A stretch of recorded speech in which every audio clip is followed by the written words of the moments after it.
سلام گل‌های باغ زندگی. سلام به روی ماهتون. امیدوارم که حالتون خوب باشه و از شنیدن قصه امروز لذت ببرید. اسم قصه امروز هست گرگ و بره. هوا کم کم تاریک می شد که چوپان گله گوسفندا رو از چراگاه جمع کرد و راه آغل رو در پیش گرفت. تنها بره بازیگوش بود که با پروانه‌های زیبا مشغول بازی بود، بیخبر از اینکه گله خیلی از اون دور شده. مزه علف‌های تازه در اون زمین پر از گل‌های زیبا اون رو از اطراف خودش غافل کرده بود. گرگ گرسنه پاورچین به اون نزدیک شد و راه رو بر اون بست. بره خواست فرار کنه، اما افسوس که دیگه دیر شده بود. گرگ آماده خوردن بره کوچولو شد و دهان بزرگ و ترسناک خودش رو باز کرد.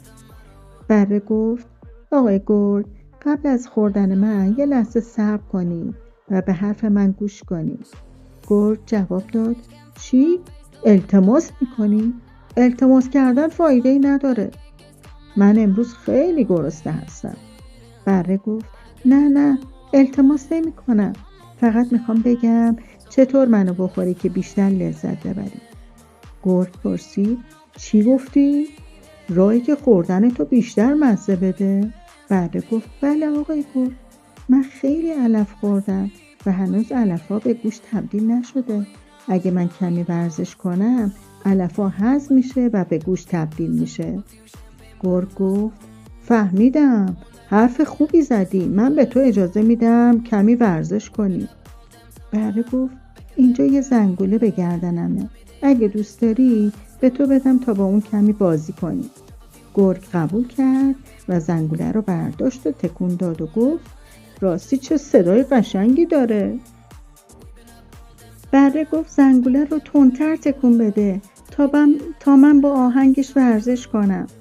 دوباره گفت: تندتر تکون بده تا بهتر ورزش کنم. گرگ گفت: باشه فهمیدم و زنگوله رو تا جایی که قدرت داشت تکون داد. ای وای، این صدای زنگوله یکی از بره های منه، اما صدا رو از فاصله دور میشنوم. چوپان این جمله ها رو با خودش گفت و سگ‌های گله رو برای جستجو فرستاد. گرگ میخواست به بره حمله کنه که ناگهان سگ‌های گله پارس کنان سر رسیدن و به سوی گرگ خیز برداشتن. گرگ فریب خورده زنگوله رو انداخت و با بیشترین سرعت فرار رو برقرار ترجیح داد. بالا رفتیم ماست بود، پایین اومدیم دوغ بود، قصه ما همین بود.